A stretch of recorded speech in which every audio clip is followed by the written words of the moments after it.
Sa paglusot ng panukalang Education Pathways Act sa House Committee on Basic Education and Culture, nangangambang isang kongresista na maraming estudyante ang posibleng hindi na raw magtuloy ng pag-aaral kapag natapos na nila ang junior high school.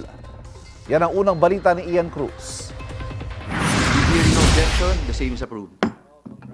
Thank you. Pasado na sa House Committee on Basic Education and Culture ang panukala na mag-aamyenda sa K-12 program ng Department of Education. Sa ilalim ng panukalang Education Pathways Act, hindi na kailangan mag-senior high school para makapasok sa Technical Vocational Program ng TESDA.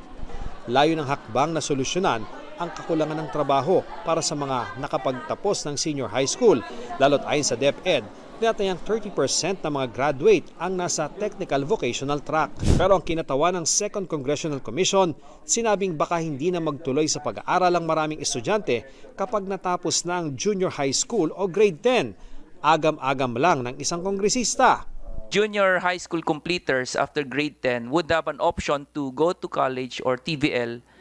But since it is no longer compulsory and mandatory, not making an option at all would also be an option, meaning they stop at grade 10. Ang baba ng tingin niyo sa Pilipino. Ang Pilipino gusto nila quality education. They will go to colleges and universities because they want to be the best that they can be. Don't preempt the way Filipinos think. Hindi lahat elitista.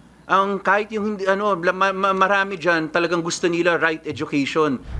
Ang mga estudyanteng makapagtatapos ng Technical Vocational Program, maaari pa rin naman daw mag-college sa pamamagitan ng Ladderized Education Program para makapag-enroll sila sa kolehiyo o universidad. Suportado ng Teachers Dignity Coalition ang pag-amyenda sa K-12 program. Pero para magtagumpay ang bagong batas, dapat daw lahat ng basic needs sa edukasyon na ibibigay. Lahat po ng pangako nitong K-12, there were 3 promises during that time. One is global competitiveness, readiness sa college education, and 3, employability. Unfortunately, hindi po nakuha yung lahat ng ito. Ito ang unang balita. Ian Cruz para sa GMA Integrated News. Mga kapuso, para laging una sa mga balita, bisitahin at mag-subscribe sa GMA Integrated News sa YouTube.